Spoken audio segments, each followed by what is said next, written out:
2017 was a great year for cinema in my opinion. It had some great movies and it really affected me because the way I watch movies has changed a lot throughout this year.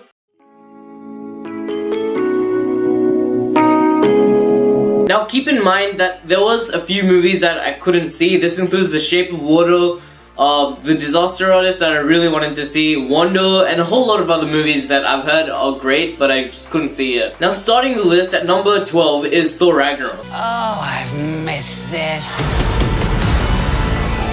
Thor Ragnarok was a really enjoyable film. I truly think that no one can watch this film without smiling like the whole way through. We have that Taika Waititi humor that I really enjoy, in The Hunt for the Wilder People. We also got to see a lot of development for the Thor character. Before he wasn't really that cool, but now he's just a really cool character, which I think more people are gonna like now. Fight recently. Did I win? No, I won, easily.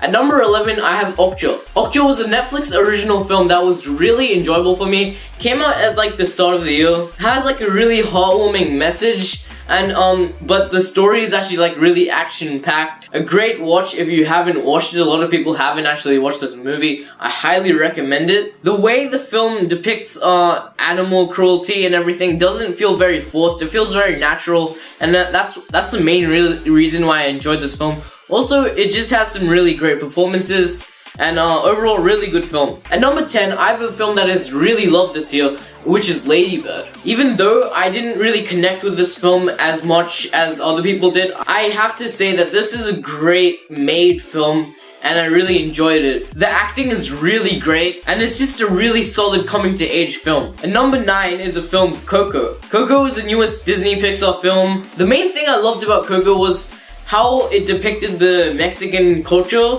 and the animation in this film is really just beautiful.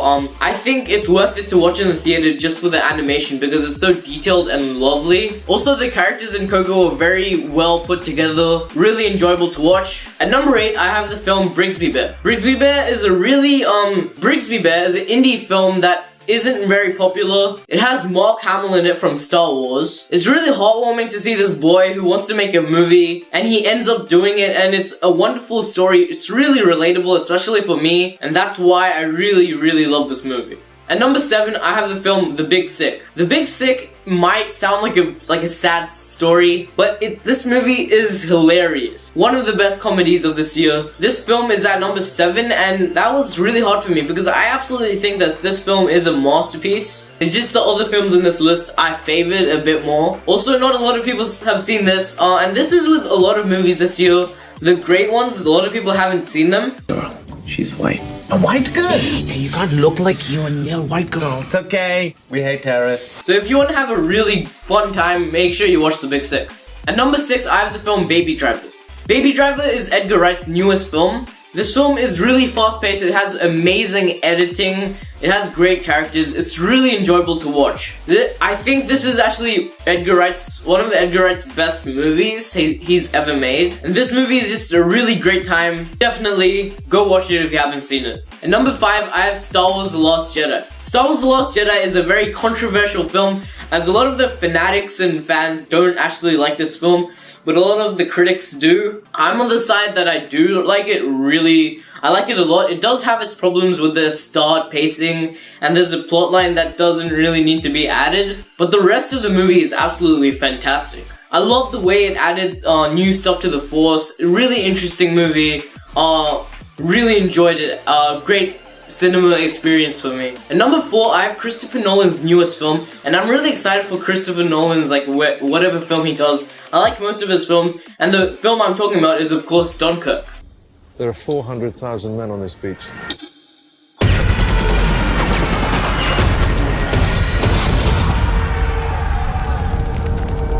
Dunkirk is a war film, not really a war film, but it's like a suspenseful war film. And the way the film is told is really interesting. Christopher Nolan has again made a masterpiece. The acting in this film is great, the story in this film is great. A lot of things in this film are this film is just an absolute masterpiece. Number 3, I have Wolf of the Planet of the Apes. I love this movie so much, and I love the Apes movie so much that I actually bought it on Blu-ray.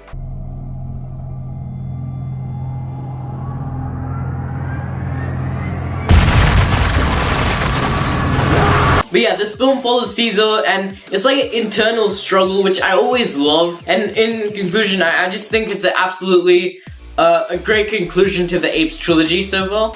And it makes the Apes movies one of the best trilogies of all time. Number 2 is Logan. You guys already know how good Logan is. It follows X-23 and Logan and Patrick Stewart, who is Charles Xavier. And it's a really cool, mature film that handles some really important themes. One of the best superhero movies of all time. Probably my second favorite superhero movies of all time, honestly. And I loved how it's kind of like a western, except it has it's like a modern western basically. And number 1, I have a film that I truly love.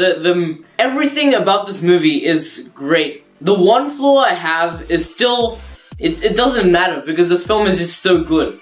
The sound and everything is just so good. And at number 1, I have Denis Villeneuve's Blade Runner 2049. Blade Runner 2049 is a film that it didn't make a lot of money at the box office, and that's really sad because it's almost a perfect movie. The movie is quite long, and it just feels such a nice story, such an epic adventure that you go on. It's so different to what we see these days in sci-fi, and I think this will actually inspire a lot of new ideas into Hollywood. So if you haven't watched Blade Runner 2049, make sure you go out and buy this film. It's an amazing time. Definitely recommend checking it out. So guys, that was my list. Make sure you comment down below what your list is. Make sure you like, dislike if you don't like the video. Comment down below as I said before, and bye bye.